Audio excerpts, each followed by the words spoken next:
So hi YouTube, Ian Porter here, and my 10th series. It's just getting dark, sun's going down, sunset. I don't know if you can see the sun going down over there. But anyway, hope I don't get you too dizzy. So I'm just going to sort of wrap up now. I'm outside here in my homemade outdoor off-grid gym, pull-up bars behind us and various other things around here, with artificial grass down here to do exercise and various things. Anyway, I digress. Anyway, so as I've said before, I'm going to sort of give it a summary, a wrap up. Basically, the persecution starts from in the home, and then from in the home it's taken out to the courts, and many things that I was accused of, there was no corroboration from children. The children's voice wasn't brought into it. They wasn't asked a single question. Did your father do this to you? What do you think about this? Has your father done anything? Nothing like that was asked of the children. So basically their whole voice in the whole thing was never heard, and it's just a tragedy, because at this current moment as well, what's happened is obviously the courts has implemented their sentence based on some flawed psychological reports, based on their personal opinions as to what religion is, what's acceptable and what isn't. They have no jurisdiction on religion. So this is an infringement of my religion, my religious rights and liberty to practice as I choose, according to their very laws that they have here. So we wait now to hear what the outcome of the appeal will be, and from the appeal, if the superior judges uphold the sentence, then if they don't give me opportunities to appeal further, then I have to now start my prison sentence of 3 years, and then once that's exhausted, the system within Spain, then I can now go to the European Courts of Human Rights to bring my case to them, to say this is what's happened here, and for them to look at that and to assess what's going on. But clearly they have breached their own law of freedom to practice and teach your children according to your own dictates and your conscience and your religion. So the prosecutor and her lawyer obviously didn't know that, otherwise they wouldn't have been questioning me about religious practices, to denounce religious practices, denouncing the books that I say it's not beneficial for the children to. They wouldn't be denouncing that, because that's my religion.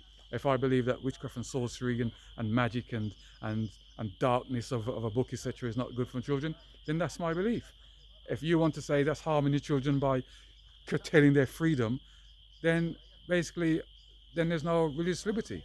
If I teach my children that there are 12 gods, some religions have millions of gods, then I'm infringing upon my religion and teaching them things which they put it as theories. So therefore you can condemn every single religion in the world if it doesn't abide by your state-sponsored religion that you uphold, and anything else is nonsense. So they've clearly made a mistake here, and it needs to be addressed. At the same time, I've got to pay all this money as a fine for abusing the children, which the children would never ask any questions about if I abused them, if I did anything to them.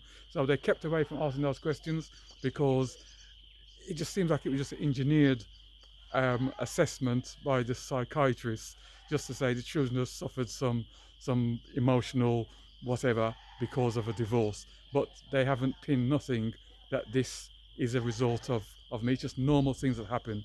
But obviously the accusation is that I put the children up to fight against my ex-wife in the courts, in her house. I put them up to do all these things against her, etc. I was instigating it maliciously and systematically.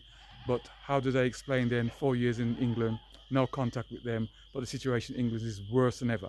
That's because the children weren't happy with the prohibition that was put against me, and so they're angry and they want to see me, and hence they're up in arms against their mother. That's just natural. But they've kind of engineered it here to try to say that I created a problem in her head, the problems that she had in her head, and can't deal with things and having stress, problems with her stomach, digestion, not sleeping, insomnia. It was a result of me doing something terrible to her, etc. While in fact it's just her her weakness of mind, not being able to deal with this change in her life and can't accept it, and so she drove herself to the wall, and then she blames it, say, well, I've been driven to the wall and it's because of your changes in life that's done it. But anyway, she can make whatever claims she wants, but the courts basically sided with her, took her views on religious, that it was all religious fanatical practice, and they uphold it, that it's all religious fanatical practice, and this and this is all wrong, and I'm doctrinating my children with certain things. So they've took the position, and that's where now the state have come in and basically uphold religious liberty issues and persecution that started in the home, and now the state is on it. So the state have more issues in their hands to deal with now than ever before, from my ex-wife, because she's just basically going by her feelings and what she felt, etc., etc. But the state needs to be impartial and not discriminate on anyone just because their religion is different from their own personal beliefs. And if they stuck to what the law in their country stated, then they wouldn't have been pursuing certain questions with me, and they wouldn't have made certain statements in a judgment either. So we now got to wait to see what happens at the end of this.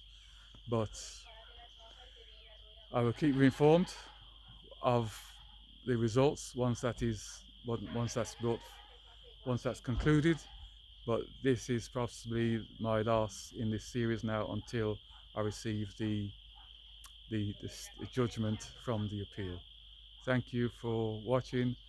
Pass and circulate. If there's any media, newspapers, or anybody who want to speak to me about it, they can see the sentence for themselves, what is written in it.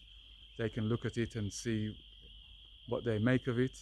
So everything's open. There's nothing behind closed doors here, because I'm an innocent party in this, and so I have nothing to hide and nothing to keep quiet about. Thank you for watching, and I'll see you again. Bye for now.